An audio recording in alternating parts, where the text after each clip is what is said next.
हाँ जी बच्चों, very good evening to all of you.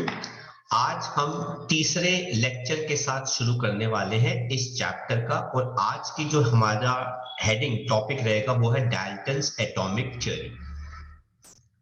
But Dalton atomic theory पढ़ने से पहले हम एक बार जरा बात करते हैं पिछले टॉपिक्स में हमने क्या पढ़ा था। पिछले टॉपिक्स जो हमने पढ़े थे बेटा वो डिस्कस किए थे लॉज ऑफ केमिकल कॉम्बिनेशन। इस टॉपिक में हमने पढ़ा था कि मैटर का जो स्मॉलेस्ट पार्टिकल है एटम्स, वो कैसे आपस में कंबाइन करते हैं। तो इस कॉम्बिनेशन को एक्सप्लेन करने के लिए बेटा हमने दो लॉस पढ़े थे। एक था law of conservation of mass and दूसरा हमारे पास था लॉ ऑफ कांस्टेंट और डेफिनेट प्रोपोर्शन। तो हमने ये दो लॉज पिछली क्लासेस में पढ़े थे, जिसके अंदर पहला लॉ कंजर्वेशन ऑफ मास क्या कहता है, in a balanced chemical reaction total mass of reactants हमेशा बेटा किसके बराबर होगा, टोटल मास ऑफ प्रोडक्ट के बराबर होगा। और दूसरे लॉ में हमने क्या पढ़ा था, लॉ ऑफ कांस्टेंट और डेफिनेट प्रोपोर्शन। ये कहता है in a chemical compound mass ratio of elements is always fixed। तो किसी भी कंपाउंड के अंदर जो मास रेशियो होता है एलिमेंट्स का बेटा वो क्या होता है, हमेशा फिक्स्ड होता है। अगर मैं पहले लॉ की बात करता हूं तो बेटा फर्स्ट लॉ के साथ हमारा एग्जाम्पल क्या आ जाएगा, ये देखो बेटा, हाइड्रोजन गैस ऑक्सीजन गैस के साथ कंबाइन करके बेटा क्या बनाती है, water. This is the formation of water. अब इसको बैलेंस करने के लिए बेटा हम क्या देखते हैं, ये देखिए बेटा, यहाँ पे हाइड्रोजन के दो एटम्स हैं और प्रोडक्ट में भी हाइड्रोजन के दो एटम्स हैं, तो हाइड्रोजन क्या हो गया, बैलेंस। लेकिन रिएक्टेंट में ऑक्सीजन के दो एटम्स हैं, लेकिन अगर हम यहाँ पे ध्यान से देखें ऑक्सीजन का सिर्फ एक ही एटम है, तो उसको बैलेंस करने के लिए हम यहाँ पे क्या लिखते हैं बेटा, 2। और ऐसे ऑक्सीजन बैलेंस हो जाता है और हाइड्रोजन को बैलेंस करने के लिए बेटा हम क्या लिखते हैं, यहाँ पे 2। तो अगर आप हाइड्रोजन के देखेंगे बेटा, कुल मिला के 4 एटम्स हो गए, यहाँ पे भी 4 हो गए, ऑक्सीजन के यहाँ पे 2 है और ये 2 इस ऑक्सीजन के लिए भी होता है। तो बेटा ऐसे अगर नंबर ऑफ एटम्स बैलेंस्ड है तो बेटा मास भी बैलेंस्ड होगा। सिमिलरली अगर हम इसको एग्जाम्पल से रिप्रेजेंट करते हैं तो हम पानी के अंदर मास रेशियो निकालते हैं, किसका, हाइड्रोजन का और ऑक्सीजन का।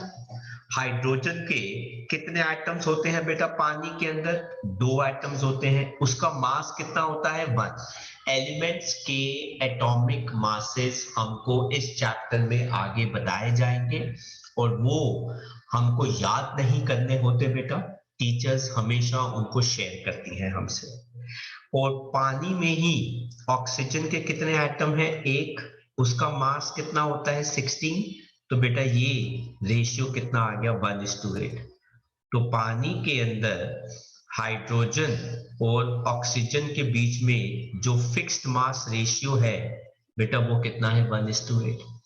ऐसे ही मैं किसी दूसरे कंपाउंड के अंदर भी मास रेशियो निकाल सकता हूं, जैसे कार्बन डाइऑक्साइड के अंदर कार्बन और ऑक्सीजन का मास रेशियो। कार्बन डाइऑक्साइड के अंदर कितने एटम्स हैं कार्बन के? एक, उसका मास कितना होता है 12। एंड ऑक्सीजन के कितने एटम्स हैं 2, उसका मास कितना होता है 16। तो ये 4 से कैंसिल हो जाएगा, ये भी 4 से चला जाएगा, तो ये मास रेशियो कितना आ गया 3:8। तो कार्बन डाइऑक्साइड के अंदर जो मास रेशियो होता है वो बेटा हमेशा फिक्स्ड होता है और कितना होता है 3:8।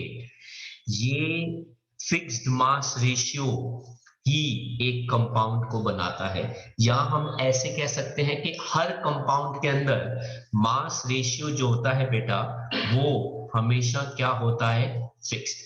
आप इसको चेंज नहीं करेंगे, अगर आप इसको चेंज करेंगे तो कंपाउंड ही कोई और बन जाएगा। सो अलग कंपाउंड्स के अंदर एलिमेंट्स अलग होते हैं और मास रेशियो अगर अलग होगा तो उनकी प्रॉपर्टीज जो है वो भी अलग होगी। इसको हम कैसे पढ़ने वाले हैं, ये हम कुछ एग्जाम्पल्स कुछ पॉइंट्स जो है वो देखने वाले हैं। तो बेटा जब अलग अलग साइंटिस्ट ने अलग अलग लॉज केमिकल कॉम्बिनेशन के बनाए, तो अब हमारे पास समय आ गया था कि हम इन अलग अलग लॉज को स्टडी करने के बाद एक ऐसी थ्योरी बनाएं जो मैटर को बेटा बहुत अच्छे से एक्सप्लेन कर सके, और उस थ्योरी का नाम था डाल्टन एटॉमिक थ्योरी।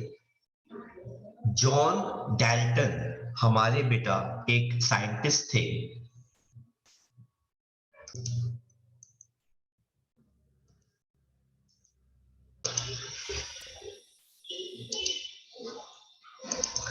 तो बेटा इस थ्योरी को अब हमें बेटा एक्सप्लेन करना है by studying all the laws जो बेटा हमने केमिकल कॉम्बिनेशन से पढ़े थे। तो बेटा साइंटिस्ट ने मिलकर इन लॉज को एक थ्योरी में कंपाइल कर दिया, और जॉन डाल्टन हमारे जो साइंटिस्ट थे उनका काफी बड़ा योगदान रहा इस चीज को एक्सप्लेन करने में। कहते हैं आफ्टर कोलैबोरेटिंग द सारा डेटा जो सारे साइंटिस्ट ने मिलकर बनाया था, तो उस डेटा के बिहाफ पे जॉन डाल्टन ने 1808 में अपनी एक थ्योरी रखी जिसको उन्होंने नाम दिया डाल्टन एटॉमिक थ्योरी। बेटा किसकी? मैटर की। और इसके जो मेन पोस्टुलेट्स हैं, मेन पॉइंट्स है बेटा, उनको हमें समझना है। और मैं आपको बता दूं कि आपके एग्जाम के अंदर या आपके टेस्ट के अंदर अगर एटम्स एंड मॉलिक्यूल चैप्टर आ रहा है तो बेटा डाल्टन एटॉमिक थ्योरी से कोई ना कोई क्वेश्चन जरूर आएगा। तो जॉन डाल्टन ने सबसे पहला पॉइंट रखा कि वो कहते हैं कि कोई भी फॉर्म ऑफ मैटर को आप ले लो, कोई भी फॉर्म ऑफ मैटर हो बेटा, ठीक है, ये मैटर चाहे एलिमेंट है, चाहे ये मैटर कंपाउंड है, चाहे ये मैटर मिक्सचर है, ये सब के सब बहुत ही छोटे पार्टिकल्स के बने होते हैं, जिन पार्टिकल्स को हम नाम क्या देते हैं बेटा? एटम नाम देते हैं। अच्छा, now sometimes what happen is कि अक्सर बेटा बहुत सारे बच्चे हमसे पूछते हैं कि सर हम कितनी साइंस पढ़ते हैं और उन साइंस में इंडियन साइंटिस्ट का कहीं नाम ही नहीं आता, बहुत कम हम पढ़ते हैं उनको। तो बेटा ऐसा नहीं है। Let me tell you one thing very clearly, person जिसको साइंस की नॉलेज है बेटा, ही नोज कि इंडिया का कितना पार्टिसिपेशन है साइंस के अंदर। हाँ, एट प्रेजेंट शायद हो सकता है कम हो, पर मैं आपको इतना जरूर गारंटी कर दूं, मेजॉरिटी ऑफ द साइंस का जो बेसिस है बेटा वो इंडिया से ही शुरू हुआ था through Sanskrit and other languages, और बाद में कुछ लोग उसको इंडिया से ले गए बाकी कंट्रीज के अंदर। तो बेटा एक्चुअली में हमारे एक ऋषि थे जिनको हम एक्चुअली में पहले जिस इंसान के पास नॉलेज होती थी उनको हम क्या कहते थे, महर्षि कहते थे। इन महर्षि का बेटा नाम था कनद। इन्होंने सबसे पहले बताया था कि किसी भी फॉर्म ऑफ मैटर जो है वो एक बहुत ही छोटे पार्टिकल का बना होता है जिसका नाम होता है बेटा परमाणु। परमाणु का संस्कृत में मीनिंग होता है, इन संस्कृत इट मीन्स अनडिविजिबल। और इसी परमाणु नाम को जॉन डाल्टन ने नाम दे दिया एटम, और एटम का बेटा ग्रीक में मतलब होता है अनडिविजिबल, जिसको आप फर्दर ब्रेक ना कर पाओ। तो एक्चुअली में हमारे इंडियन महर्षि कनद ने बताया था कि कोई भी फॉर्म ऑफ मैटर जो है वो बहुत ही छोटे पार्टिकल्स का बना होता है। ये पार्टिकल्स इतने छोटे होते हैं, इतने छोटे होते हैं कि आप इनको नेकेड आई से, अपनी आंखों से नहीं देख सकते। अब ये मैटर चाहे एलिमेंट हो, ये मैटर चाहे कंपाउंड हो, ये मैटर चाहे मिक्सचर हो, अगर आप इसको ब्रेक करते रहोगे करते रहोगे करते रहोगे करते रहोगे करते रहोगे तो फाइनली ये एक बहुत छोटी चीज के ऊपर आ जाएगा, जिसके बाद आप उसको फर्दर ब्रेक नहीं कर पाओगे। उसका नाम उन्होंने रखा परमाणु, जो संस्कृत में मतलब होता है अनडिविजिबल या इनडिविजिबल, और जॉन डाल्टन ने उसका नाम रखा एटम, जिसको ग्रीक में हम बेटा क्या बोलते हैं, इनडिविजिबल। तो this is the first postulate of Dalton atomic theory.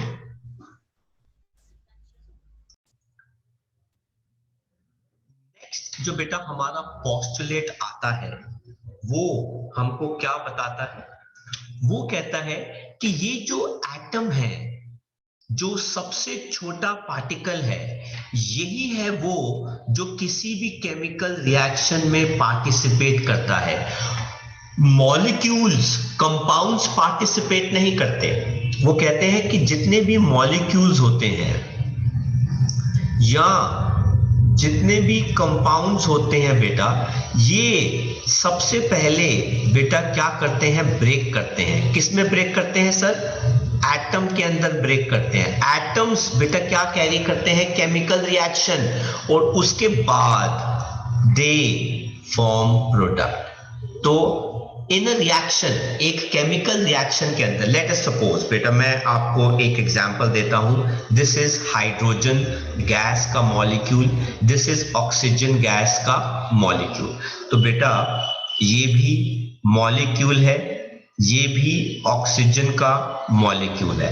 पहला स्टेप क्या होगा बेटा, ये मॉलिक्यूल्स ब्रेक कर जाएंगे। कैसे, अब देखो बेटा हाइड्रोजन का जो मॉलिक्यूल है बेटा वो कैसे बना होता है, H बॉन्ड H। ऑक्सीजन का मॉलिक्यूल कैसे बना होता है, O बॉन्ड O। तो फर्स्ट स्टेप इट सेज सारे मॉलिक्यूल्स या compound they will first break. अच्छा, अब ये ब्रेक करेंगे, अगर ये ब्रेक करेंगे तो सर ये कैसे ब्रेक करेंगे, जरा देखो बेटा, ये ब्रेक कर जाएगा, ये ब्रेक कर जाएगा, और now you will have atoms. Now you will have atoms. ये आ गए ना बेटा एटम्स। अब ये एटम्स बेटा कंबाइन करेंगे and then they will form compound. तो मॉलिक्यूल्स रिएक्शन में पार्टिसिपेट नहीं करते, मॉलिक्यूल्स रिएक्शन में आते हैं, पहले वो एटम्स में ब्रेक होंगे, फिर बेटा वो क्या बनाएंगे, प्रोडक्ट बनाएंगे। तो इट इज बेसिकली एटम जो बेटा केमिकल रिएक्शन में पार्टिसिपेट करता है, मॉलिक्यूल कभी भी रिएक्ट नहीं करता। पहले मॉलिक्यूल एटम में बदलेगा, एटम्स फिर दूसरों के साथ कंबाइन करेंगे और उसके बाद बेटा वो प्रोडक्ट बनाएंगे। हम ये चीज पढ़ते हैं, हम इतना पोर्शन जो है वो स्टडी नहीं करते, स्टडी नो, पर हम डायरेक्टली ऐसे पढ़ते हैं बेटा। तो वो जो पार्ट है वो रिसर्चर्स के लिए है, वो साइंटिस्ट के लिए है कि ये एटम्स कैसे बनते हैं और बाद में कैसे कंबाइन करते हैं। एक स्टूडेंट के लिए हमारे पास पहले क्या होता है बेटा, रिएक्टेंट, एंड रिएक्टेंट फाइनली बेटा क्या दे देता है, प्रोडक्ट दे देता है। इस केमिकल रिएक्शन के अंदर मेन चीज पार्टिसिपेट करने वाले बेटा कौन होते हैं, एटम्स होते हैं। Let us move to next point, next postulate वो क्या कहता है। द नेक्स्ट पोस्टुलेट कहता है कि आप एटम को ना तो बना सकते हो, ना ही आप उसको डिस्ट्रॉय कर सकते हो। एक्चुअली में एटम जो है वो इनडिस्ट्रक्टिबल है, तो कोई भी इंसान एटम अपनी तरफ से नहीं बना सकता, ना ही वो एटम को ब्रेक कर सकता है।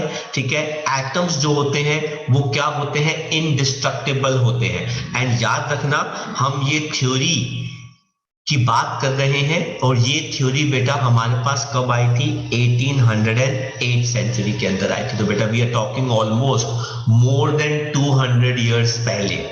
तो 200 इयर्स पहले हम ये जानते थे कि एटम जो होता है वो स्मॉलेस्ट पार्टिकल होता है।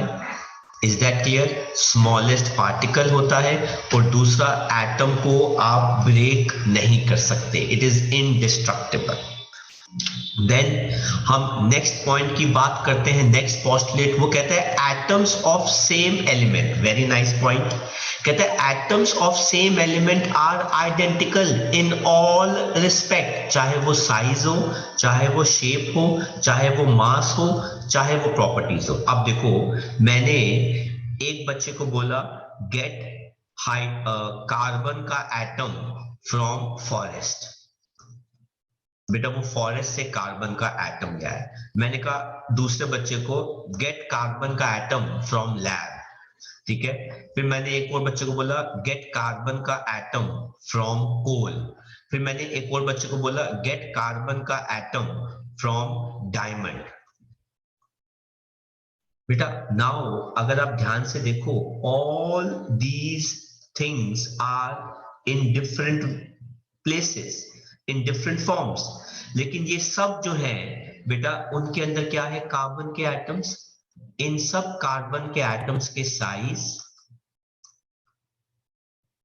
एंड इनका मास एंड इनकी प्रॉपर्टीज एंड इनकी शेप बेटा ऑल आर क्या, सेम। तो वो कहते हैं कि ये एटम्स आप कहीं से भी ले आओ, किसी भी जगह से ले आओ, किसी भी सोर्स से ले आओ, तो वो एटम जहां मर्जी से आए, किसी भी कंट्री से आए, किसी भी मैटर की फॉर्म से आए, अगर वो एटम सेम है तो बेटा उनके मास, उनके साइज, उनकी प्रॉपर्टीज, उनकी शेप बेटा वो सब चीजें जो है वो क्या होंगी, सेम होंगी। तो बेटा हम एटम्स को अलग अलग सोर्स से भी ऑब्टेन कर सकते हैं, बट थ्योरी कहती है इररिस्पेक्टिव ऑफ द सोर्स, कि वो एटम कहां से आया, अगर वो एटम सेम है तो बेटा उसका मास, उसका साइज, उसकी प्रॉपर्टीज और उसकी शेप बेटा वो क्या होगी, सेम होगी। तो I hope this point is also clear. Next postulate देखते हैं बेटा, जो इसका एग्जैक्टली ऑपोजिट है। वो क्या कहता है, कहते हैं एटम्स ऑफ डिफरेंट एलिमेंट्स, मतलब we have carbon, we have nitrogen and we have oxygen. अब कार्बन का atom is little different than nitrogen, वो थोड़ा छोटा है, देन ऑक्सीजन वो और भी छोटा है। तो दे हैव डिफरेंट साइजेस, इनके मासेस भी डिफरेंट होंगे और इनकी प्रॉपर्टीज जो है बेटा वो भी डिफरेंट होगी। तो अलग अलग एटम्स, अलग अलग एलिमेंट्स के बेटा वो क्या होंगे, डिफरेंट होंगे, लेकिन एक ही एलिमेंट के एटम्स जो है वो एक जैसे होंगे। अलग अलग एलिमेंट्स के एटम जो है वो क्या होंगे बेटा, डिफरेंट होंगे, इन टर्म्स ऑफ मासेस भी डिफरेंट होंगे, इन टर्म्स ऑफ शेप भी डिफरेंट होंगे, इन टर्म्स ऑफ साइज और इन टर्म्स ऑफ प्रॉपर्टीज बेटा वो भी डिफरेंट होंगी। कार्बन की properties are very much different from nitrogen and from oxygen, and properties are different and masses are different and beta sizes are different। तो same element के सारे atoms are similar, different elements के atoms have different masses, size and properties, वो different है बेटा। तो ये हमारा आ गया पोस्टुलेट नंबर 5। नेक्स्ट पोस्टुलेट बेटा क्या कहता है थ्योरी का, कहते हैं एटम्स ऑफ सेम और different elements combine together to form molecules और कंपाउंड। बेटा एटम्स ऑफ सेम एलिमेंट, ये देखो बेटा H आपस में जुड़ गया, ऑक्सीजन आपस में जुड़ गया, क्लोरीन आपस में जुड़ गया, फ्लोरीन आपस में जुड़ गया। तो बेटा जब एक जैसे एटम्स आपस में जुड़ते हैं तो बेटा उनको हम कहते हैं मॉलिक्यूल ऑफ एलिमेंट। जब अलग अलग एटम्स आपस में जुड़ते हैं H2O, CO2, NaCl, इनको बेटा हम किस नाम से जानते हैं, मॉलिक्यूल ऑफ कंपाउंड। तो बेटा कंपाउंड में बेटा क्या होते हैं, डिफरेंट एलिमेंट्स, और बेटा इनमें क्या होते हैं, सेम एलिमेंट।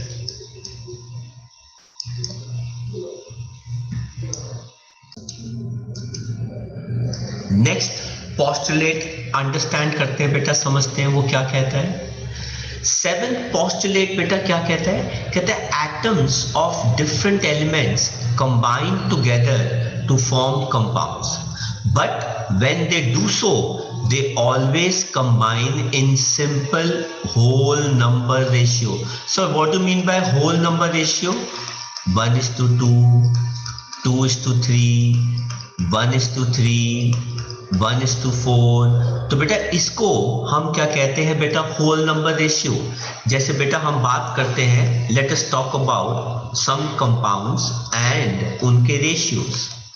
अब जैसे बेटा वाटर के अंदर रेशियो कितना है, 2:1। कार्बन डाइऑक्साइड के अंदर रेशियो कितना है, 1:2। हाइड्रोजन पेरोक्साइड के अंदर सिंपल रेशियो कितना आ जाएगा, 1:1। कार्बन मोनोक्साइड के अंदर रेशियो कितना आ जाएगा बेटा, 1:2। एक कंपाउंड है C2H6, इसके अंदर what is the ratio between carbon and hydrogen, तो बेटा इट इज 1:3। सर आपने 2:6 क्यों नहीं लिखा, बेटा 2:6 जो है वो कैंसिल हो जाएगा 2 के टेबल से, तो रेशियो कितना आ जाएगा, 1:3।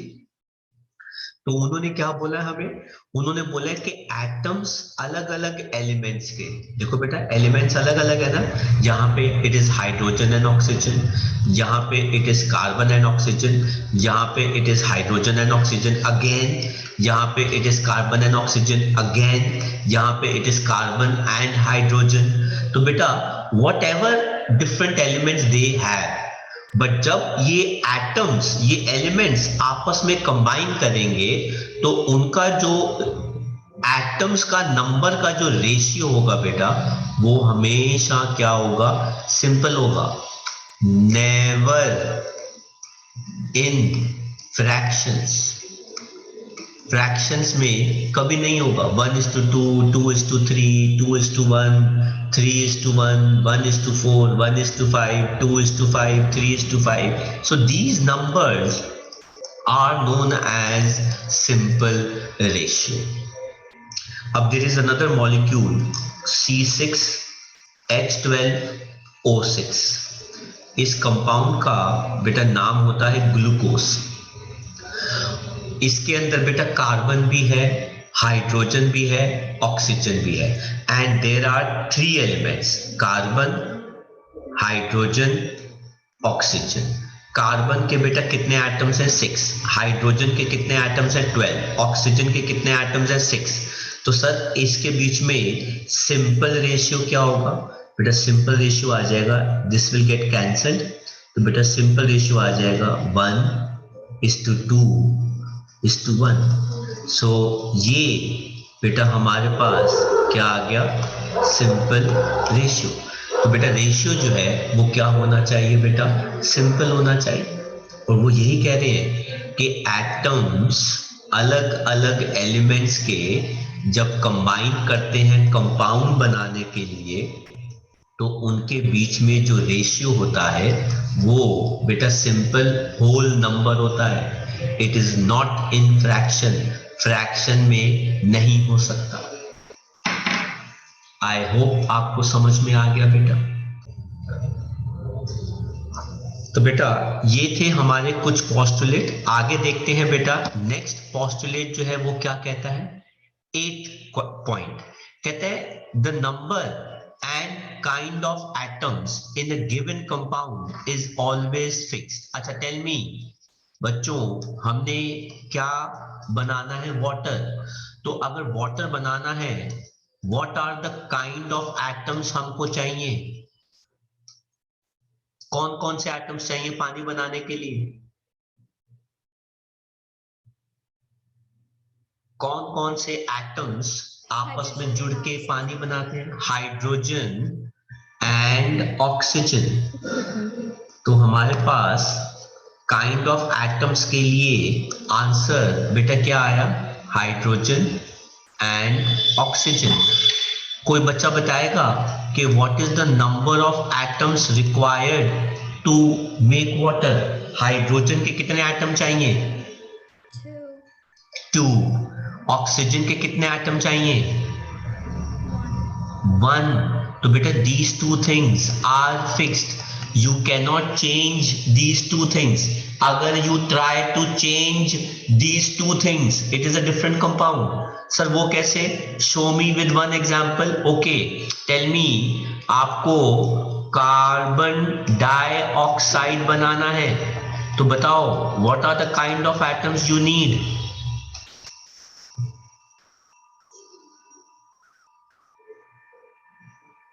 What kind of atoms combine to give you carbon dioxide?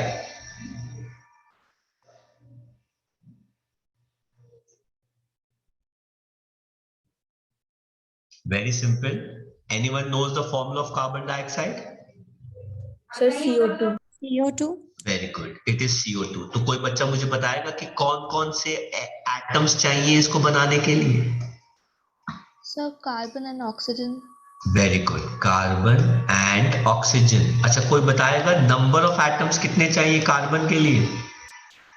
Sir, 1। Oxygen के लिए 2. 2। तो बेटा these things are fixed, you can not change them. कैसे? देखो बेटा next, there is a compound called carbon monoxide. कोई बच्चा मुझे बताएगा कि what are the kind of atoms required? Carbon and oxygen. But what is the number of atoms required? 1 carbon and 1 oxygen. Very good. 1 carbon and 1 oxygen. अब यहाँ पे देखो बेटा, there is some similarity and there is some dissimilarity. Both carbon dioxide and carbon monoxide, they have same kind of atoms, but number is different. अगर it is 1 carbon and 2 oxygen, it forms carbon dioxide, and if it is 1 carbon and 1 oxygen, it forms carbon monoxide. You cannot change these kind of atoms or this number of atom, and if you change तो बेटा आपको एक नया compound मिल जाएगा, है ना? We cannot change the kind and number of atom for same compound, and if we do so, अगर हम ऐसा करते हैं, then we will get क्या? Different compound. तो हमको बेटा कंपाउंड ही क्या मिल जाएगा? डिफरेंट मिल जाएगा।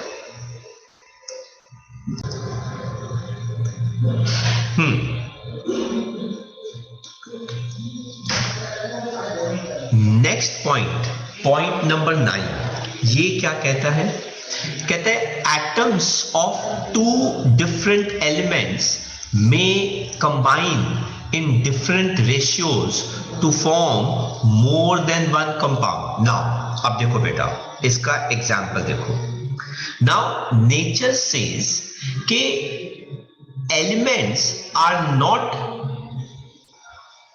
Fixed to form only one compound. Elements जो है अलग अलग, उनके लिए जरूरी नहीं है कि वो मिलकर सिर्फ एक ही कंपाउंड बना सकते हैं।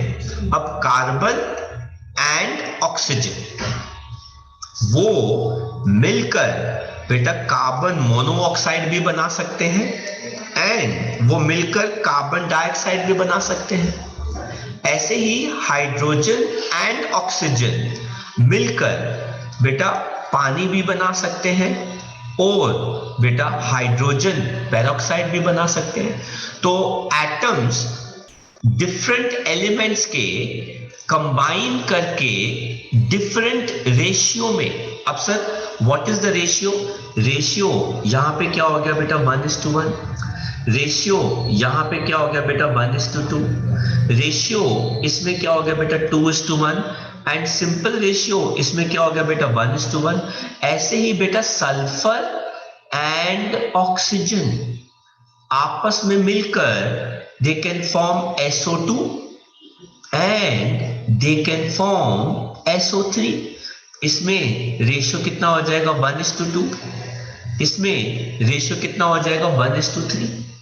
तो बेटा ये सब मिलकर आपस में अलग अलग रेशियोज में अलग अलग कंपाउंड्स बना सकते हैं।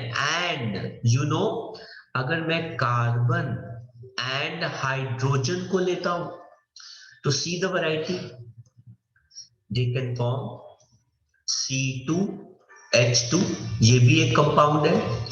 दे कैन फॉर्म C2H4, ये भी एक कंपाउंड है। दे कैन फॉर्म C2H6, ये भी एक कंपाउंड है। They can form CH4।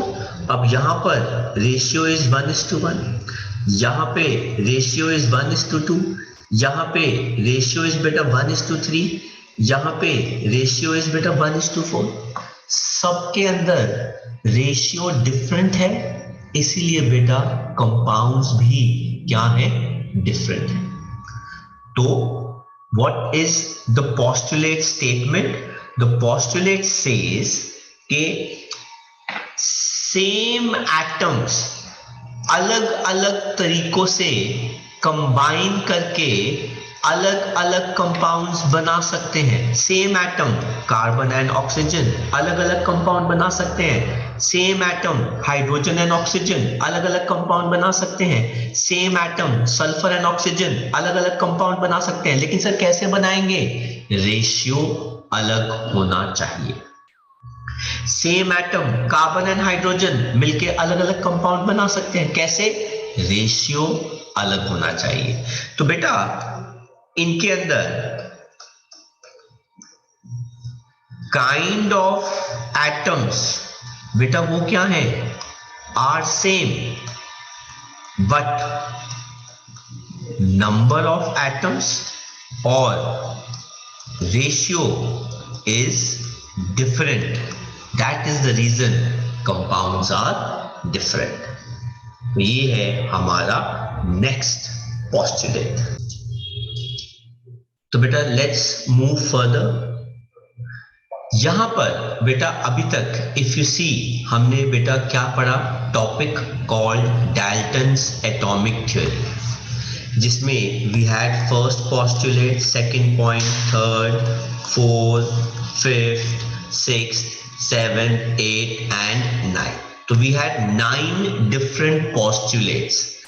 And बेटा यू नो कि ये जो थ्योरी थी जॉन डाल्टन ने 1808 सेंचुरी में दी थी बेटा, more than 200 years ago. And beta, for the past 75 years, the technology and science has grown beta in a tremendous amount. तो इस वजह से slowly when we were gaining more and more knowledge towards science, we came to know कि कुछ ऐसे points थे जो बेटा समय के साथ क्या हो गए, गलत हो गए. इनके ज्यादा बेटर वर्जन्स या वे हमें मिल चुके हैं. और वो पॉइंट है बेटा, एक ये वाला, एक ये वाला, एक ये वाला और एक ये वाला. तो इनको हम बेटा कैसे स्टडी करते हैं? We study them as a new topic called drawbacks और limitations of Dalton atomic theory. तो नाउ विद लेटेस्ट साइंस हमारे पास डाल्टन एटॉमिक थ्योरी के कुछ ड्रॉबैक्स हैं. और वो ड्रॉबैक्स क्या हैं आप ये देखिए बेटा. पहला पॉइंट था कि एटम्स वर इनडिविजिबल. हम एटम्स को क्या मानते थे बेटा? Indivisible. But now atom is no longer indivisible. Atom can be divided into electrons, protons and neutrons. तो सबसे बड़ा मेजर ड्रॉबैक जो था वो एटम का यही था, क्योंकि एटम शब्द का मतलब ही क्या होता है बेटा? The word atom in Greek means indivisible. But now the science tell us that we can further divide atom into particles called electrons, protons and neutrons. Then there was a point when it says atoms of same element have same masses, but now this is no more correct. There are some elements in which atoms have different masses. For example, carbon के there are 2 atoms जिसका मास कितना होता है? एक का 12 और एक का मास कितना है बेटा? 14. There is an atom chlorine जिसका एक का मास कितना है? 35. एक का मास कितना है बेटा? 37. देन बेटा oxygen has 3 different masses, 16, 17, 18. Hydrogen has mass 1. There is another hydrogen has mass 2. There is another hydrogen has mass 3. Such are known as isotopes. Sir, isotopes क्या होते हैं? Atoms of same elements having different masses. So what are isotopes? They are the atoms of same element, but उनके masses जो है बेटा वो क्या होते हैं? डिफरेंट होते हैं. हालांकि बेटा जॉन डाल्टन ने कहा था कि उनके masses जो है वो सेम होने चाहिए, पर बेटा ऐसा नहीं है. बहुत बहुत बहुत सारे ऐसे एटम्स हैं जिनके masses जो है बेटा वो क्या है? डिफरेंट है. और ऐसे एटम्स जिनके सेम एलिमेंट के मासेस जो है वो डिफरेंट आते हैं बेटा, उनको हम किस नाम से जानते हैं? Isotopes. And I can tell you, I can bet you, अगर आपके स्कूल में टेस्ट होता है या एग्जाम में ये चैप्टर आता है, there will be 1 question sure on isotopes. देखते हैं बेटा हमारा अगला ड्रॉबैक जो है वो क्या कहता है। उन्होंने कहा था कि atoms of different elements have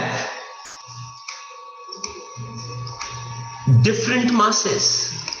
जैसे कार्बन का मास 12 है एंड नाइट्रोजन का मास 14 है, तो एलिमेंट्स डिफरेंट है, इसलिए बेटा मासेस भी क्या है बेटा डिफरेंट है। But we know there is an atom of carbon with mass 14 sorry, and there is an atom of nitrogen with mass 14। ऐसे ही बेटा argon is an atom having mass 40, calcium is an atom having mass 40। बेटा इनको हम क्या बोलते हैं? इनको हम कहते हैं आइसोबार्स। ये क्या होते हैं? ये होते हैं बेटा atoms of different elements having क्या? Same masses.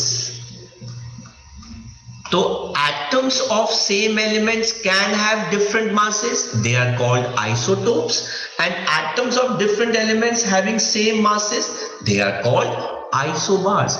दोनों definitions बहुत important है, but isotopes वाली definition इससे much more important है। Let us move आगे। This is the last drawback जो हमारे पास आता है, और वो क्या है बेटा? Atoms of same element, उन्होंने कहा था बेटा have same properties। बेटा ये गलत है।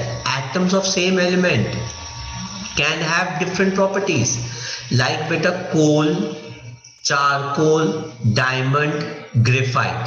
बेटा all these four are made up of carbon, but सबकी प्रॉपर्टीज जो है बेटा वो क्या है? डिफरेंट है।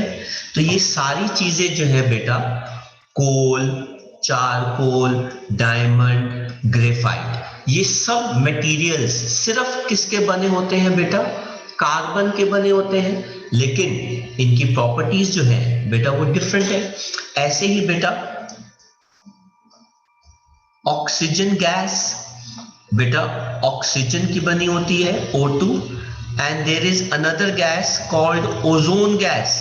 बेटा वो किसकी बनी होती है? ऑक्सीजन की, बट उसको हम क्या कहते हैं? O3।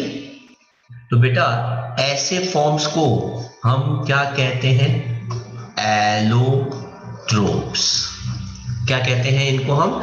एलोट्रोप्स। तो व्हाट आर एलोट्रोप्स? तो it is the existence of same element in nature in different forms having different properties। तो सेम एलिमेंट नेचर में अलग अलग तरीकों से एग्जिस्ट करता है, जिसकी वजह से उनकी प्रॉपर्टीज जो है बेटा वो क्या हो जाती है? डिफरेंट हो जाती हैं। इनको हम क्या कहते हैं बेटा? एलोट्रोप्स।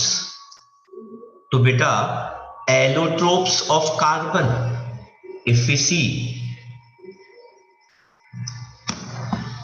आई एम राइटिंग यहां पर एलोट्रोप्स ऑफ कार्बन कौन कौन हो गया? Coal, charcoal, diamond, graphite. ऐसे ही बेटा एलोट्रोप्स ऑफ ऑक्सीजन कौन हो गया बेटा? Oxygen gas and ozone gas. तो बेटा ये नाम हमने पढ़े हुए हैं, सुने हुए हैं, इसलिए बेटा मैंने इनके एग्जाम्पल्स कंसिडर किए हैं बताने।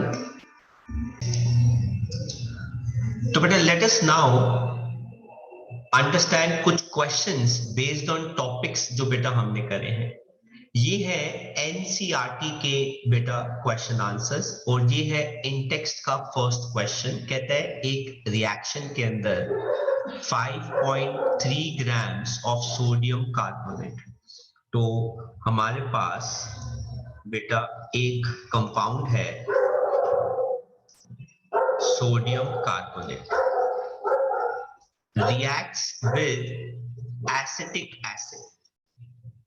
तो सोडियम कार्बोनेट किसके साथ रिएक्ट करता है? एसिटिक एसिड के साथ। The products are carbon dioxide. I know carbon dioxide कैसे होता है? वाटर। आई नो वाटर कैसे होता है?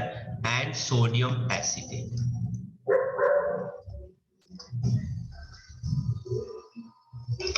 ठीक है, एंड इन सब के मासेस जो है वो दे रखे हैं। Now it says 5.3 grams of sodium carbonate.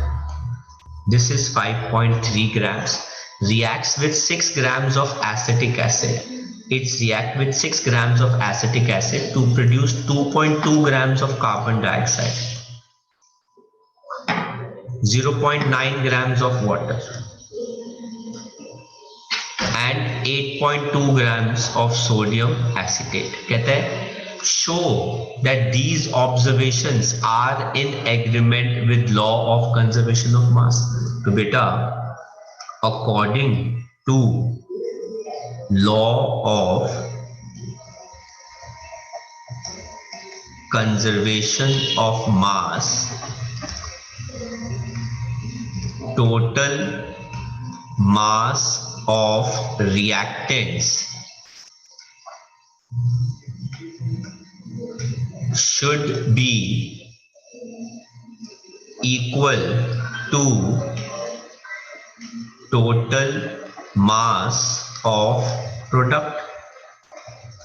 तो बेटा वेरीफाई करके देख लेते हैं। अगर मैं इन दोनों को ऐड करता हूं तो बेटा मास ऑफ रिएक्टेंट बेटा कितना आ जाता है? 11.3 ग्राम्स। और अगर मैं इनको रिएक्ट करके ऐड करके देखता हूं तो मास ऑफ प्रोडक्ट बेटा कितना आ जाता है? 8.2 और 2.2 313 and beta this is 11.3 gram।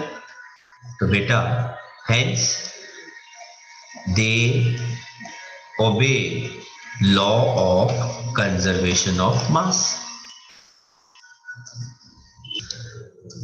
तो बेटा let us see next in text question जो हमारे पास है। It says in text question number 2, hydrogen and oxygen combine in ratio of 1:8 by mass to form water। So what mass of oxygen gas would be required to react completely with 3 grams of oxygen? तो बेटा hydrogen and oxygen combines with 1:8 ratio। इसका मतलब क्या हो गया? If 1 gram of hydrogen combines with oxygen बेटा कितना? 3 grams। तो therefore sorry 8 grams। तो बेटा therefore 3 grams of hydrogen combines with oxygen कितना? 8/1 into 3। तो बेटा वो कितना आ गया? 24 grams। तो क्वेश्चन क्या कहता है? क्वेश्चन बता रहा है कि 1 ग्राम ऑफ हाइड्रोजन को 8 ग्राम ऑक्सीजन चाहिए। तो बेटा 2 ग्राम हाइड्रोजन को बेटा कितना चाहिए होगा? 16 ग्राम। तो बेटा 3 ग्राम हाइड्रोजन को बेटा कितना चाहिए होगा? 24 ग्राम। तो यूनिटरी मेथड से बेटा मैंने उसको सॉल्व कर दिया। Very simple. लेट अस सी बेटा next question. In text, question number 3rd. What does it say? कहते हैं which postulate of Dalton atomic theory is the result of law of conservation of mass? तो atom can neither be created nor can be destroyed. तो this postulate tells us that mass will always, total mass will always be conserved. And in text quote it says which postulate. हाँ जी बेटा. Sir इन text के 3 के answer में इन chemical reaction लिखना जरूरी है या नहीं? आप बेटा केमिकल रिएक्शन नहीं लिखेंगे बिकॉज उन्होंने डाल्टन एटॉमिक थ्योरी पूछा है एंड डाल्टन एटॉमिक थ्योरी में उन्होंने केमिकल रिएक्शन वर्ड कहीं पे इस्तेमाल नहीं किया. उन्होंने सिर्फ एटम्स एंड कॉम्बिनेशंस के बारे में इस्तेमाल किया है बेटा. So you don't need to write in chemical reactions. आपको सिर्फ पोस्टुलेट को बताना है बच्चों. ऐसे ही बेटा इन टेक्स्ट का 4th क्वेश्चन में दे से कि which postulate of Dalton atomic theory can explain law of definite proportion. तो बेटा if you remember atoms of different elements always combine in a fixed mass ratio. तो ये वाला पोस्टुलेट हमें बताता है कि अगर एटम्स हमेशा एक फिक्स्ड मास रेशियो में कंबाइन करते हैं तो बेटा they will form what? Compound. So atoms of different elements always combine in a fixed mass ratio to form a compound, है ना? या फिर in a compound atoms always combine in a fixed mass ratio. So this is in text का 4th question. तो अभी तक बेटा जितना भी हमने टॉपिक पढ़ा है उन सारे टॉपिक्स पे बेस्ड जो हमारे एनसीईआरटी के इन टेक्स्ट के क्वेश्चंस हैं वो हमने यहाँ पर आज डिस्कस कर लिए हैं इस क्लास के अंदर. तो हम आज इस क्लास के अंदर इतना ही स्टडी करेंगे. बाकी का जो है वो हम नेक्स्ट क्लास के अंदर कंटिन्यू करेंगे.